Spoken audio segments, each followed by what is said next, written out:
Welcome back to RotoMoto. My name is Donnie, and we finally have more information about the Dylan Ferrandis Justin Barcia incident, including some GoPro footage from Barcia himself that he posted on his social media. I'm going to catch you all up to speed real quick, and then we'll go through the footage because there's actually more to the story since the last video. So if you're new, if you missed it, if you don't even know what we're talking about at all, Budds Creek, Justin Barcia finished the moto in 8th place, but he was given a no score in the second moto. In fact, he was disqualified. They have him listed as 40th in the moto, but he didn't even get credit for that. It's as if he didn't race it at all. That was because of contact between him and Dylan Ferrandis that the AMA decided to disqualify him.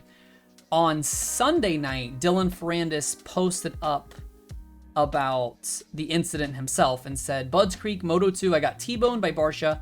Pretty normal from him, but this time he went off track in the previous corner where I passed him, gained time off track and went straight into me and made me crash. At this point, I don't really care about that, but I just wonder how can his team, sponsor, family, friends, trainer, fans can support that. Yeah, he got disqualified, but he will do it again next weekend and every other race, and nothing will change. No sportsmanship and bad image for our sport. Very sore today. I hope I can make it to the next race at 100%. Obviously, these are very scathing words by Ferrandis, and this very much mirrors what Justin Bogle said after their incident earlier in Supercross. It seems like a lot of the guys are tired of it, and rightfully so. It's got to be frustrating that he keeps doing this and doing it, and then they keep slapping on the wrist and nothing really happens. Anyway, Justin Barcia posted some footage, and I'm going to show it to you guys now. I will say it's not really conclusive because it is from his number plate. It would be better if we could still have a helmet or a body mounted camera to show a little bit more, but we can't see the bars, we can't see anything. All we have are these photos here. Is the only third person image that we've shown so far. And I will say the one thing of note is that Barcia is looking at Ferrandis here. I think that's important because after I show you the clip, we'll come back to this, but he is looking directly at him. So the footage is as follows. I'm gonna play this in its entirety with no dialogue at all, so you can also hear the clip, and then we'll go in and we'll kind of break it down the best we can.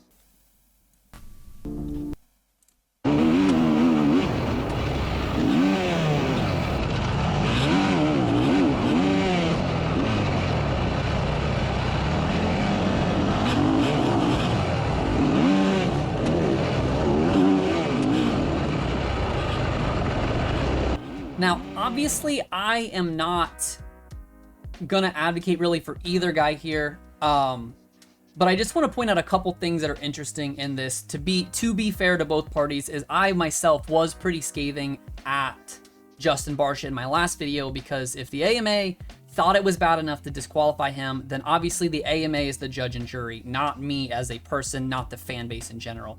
But it seems like Justin Barcia slows up significantly through this session. And if you go back and listen to it, and I implore you to, when you're done watching it, go to his Instagram, watch it in full. It's Justin Barcia on Instagram, because he is not on the gas at all through this section here.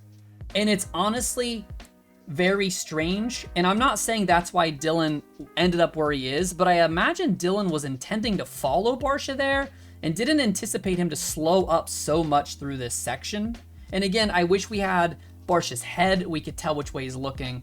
But I will say the interesting thing is, and many people have brought this up already on Twitter, is if you watch Barcia, he is kind of hopping through this section. So he's run off the track here. I don't believe any contact was made, but we won't know for sure if any contact was made in this without a third person thing. But Barcia lands off the track, and then he kind of hits this little lip as he re-enters the track.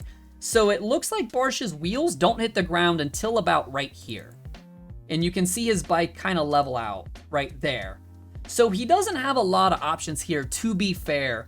But it is interesting, but also very Barcia to, instead of maybe just holding the brakes and hoping he can stop in time, to just get to this point and then just throttle out, which obviously would save his ride against that berm, but it did not help Ferrandis. And again, you might say, well, he didn't know Ferrandis was there. But if you look at this photo, you know, he's very clearly looking that direction. So I think he knew Ferrandis was there. Either way, I will say it is interesting that Barcia himself did not really give his side of the story when he posted this clip. He just posted the clip itself under the guise of 3 sides to every story, his, mine, and the truth. Here's the GoPro footage showing I didn't T-bone anyone, me going off the track, and that it was a racing incident. And again, I will say, that might be very true, but unfortunately, Justin Barcia, being on probation, 4 or 5 abuses this year alone, he's not going to get the benefit of the doubt that other riders do. Whether that is fair or not is not our call. He is not going to get the benefit of the doubt that other riders are going to get in racing situations like this. So I will say that this angle definitely shades a little bit towards Barcia. I just wanted to post this video because I was so critical of Barcia in my last entry. I still stand by, if the AMA really wants to stop him, that it needs to be harsher penalties. And I still question why his team would want to keep him in this premier spot if his results are really worth the sideshow nonsense that comes with JB. But I will also eat crow.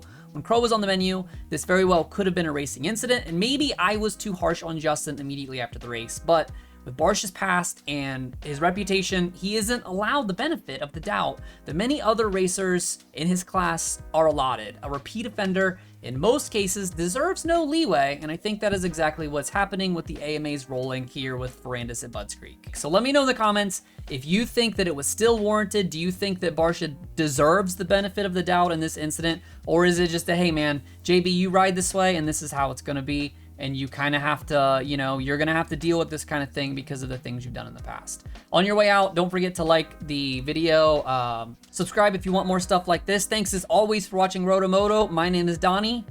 Keep it pinned to the weekend.